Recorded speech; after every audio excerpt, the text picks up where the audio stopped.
Vamos para a próxima notícia. O senador Sérgio Moro, do União Brasil, será julgado a partir desta segunda-feira pelo TRE do Paraná por abuso de poder econômico e uso de Caixa 2 e utilização indevida de meios de comunicação durante a pré-campanha eleitoral de 2022. Moro pode ter o mandato cassado pela Corte, que analisará 2 ações sobre a conduta dele enquanto candidato. A polêmica, então, envolvendo essa ação contra o ex-juiz, hoje senador Sérgio Moro, e na sua avaliação, Ana Flávia, a tendência é que Sérgio Moro seja cassado, que o mandato dele seja cassado. Já tem muita gente de olho nesse mandato, hein?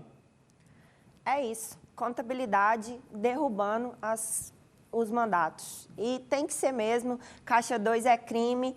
Bom, eu não olhei a fundo o processo do Sérgio Moro, não analisei, não tenho como precisar o quanto isso é relativamente grave. No entanto, me chama a atenção que alguém que tem especialização em Harvard, em direito financeiro, em outros instrumentos,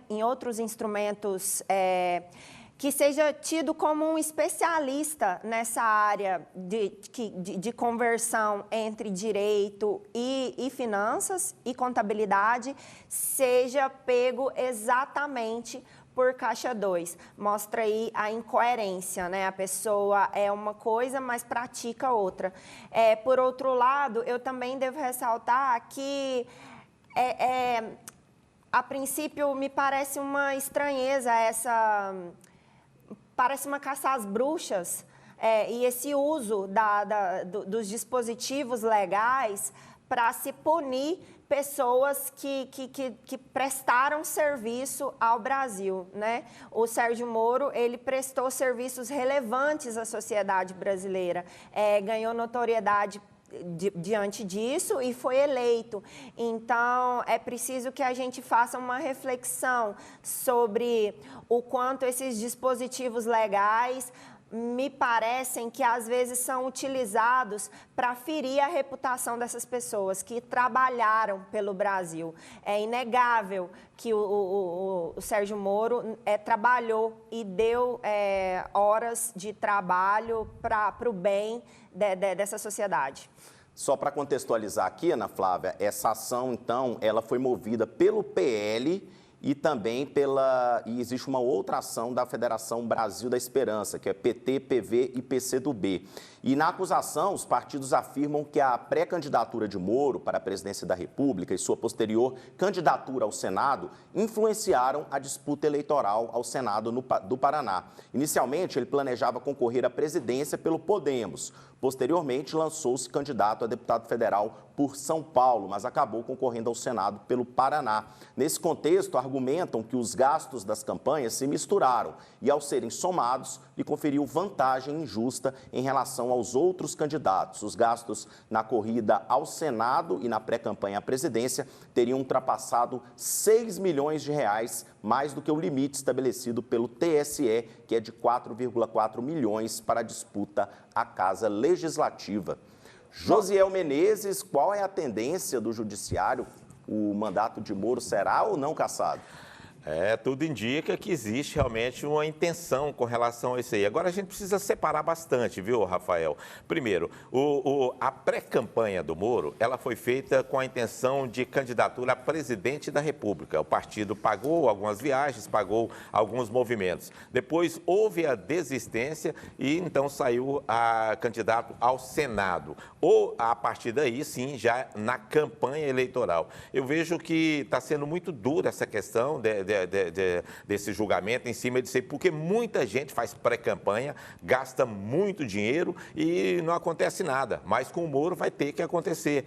Por vontade aí, principalmente da questão aí de 2 partidos, né? No caso aí o próprio PL e também o PT e esse grupo de partido que está com essa intenção. Veja bem, deveria ter pacificado na lei essa questão de pré-campanha, de gasto de pré-campanha. Pré-campanha não justifica gasto. Eu acho que a Ana Flávia está aqui, ela é contabilista, sabe que não existe você fazer prestação de conta de pré-campanha. Na lei eleitoral não existe. Mas muita gente acaba, então, usando o dinheiro para fazer pré-campanha, dinheiro próprio, inclusive, né? E nesse caso aí houve a diferença. Ele não usou o dinheiro próprio, usou o dinheiro de um partido, é isso que está pegando. Eu vejo que dificilmente vai ter saída para ele, depois ele vai recorrer ao TSE e, com certeza, se perder também, vai recorrer ao STF. Aí daqui a 2 anos, mais ou menos, é que deve sair uma decisão definitiva com relação à questão do Moro.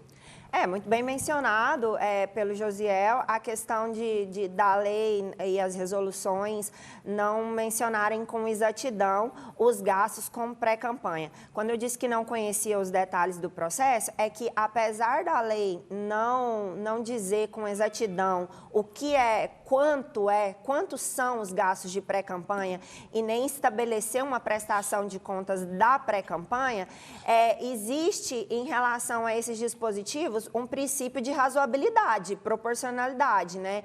E para analisar essa razoabilidade e proporcionalidade, como profissional contábil, eu deveria conhecer os autos do processo. Por isso que eu disse que não é possível fazê-lo.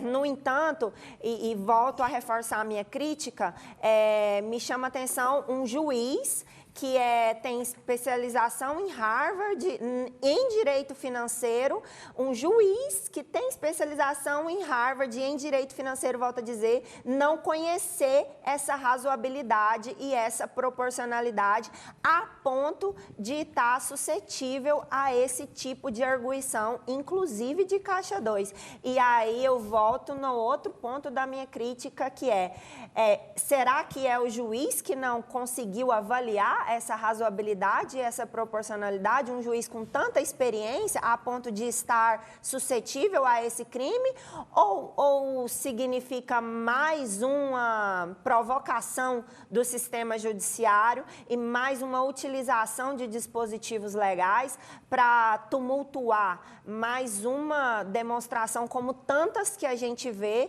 de confusão aí no sistema judiciário com o foco em ferir a reputação de alguém.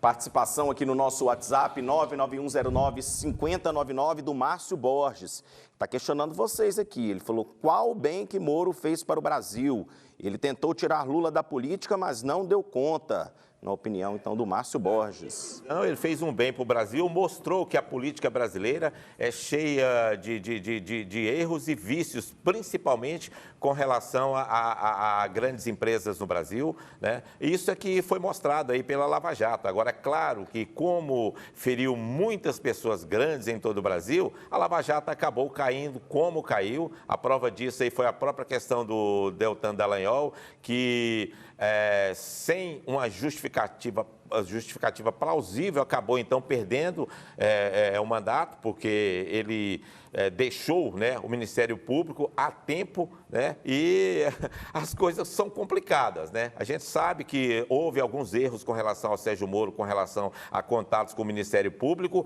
mas não justificaria nem essa perseguição e nem também dizer que a Lava Jato não trouxe nada positivo. A Lava Jato trouxe sim, e mostrou que a política brasileira tem hora que dá vergonha.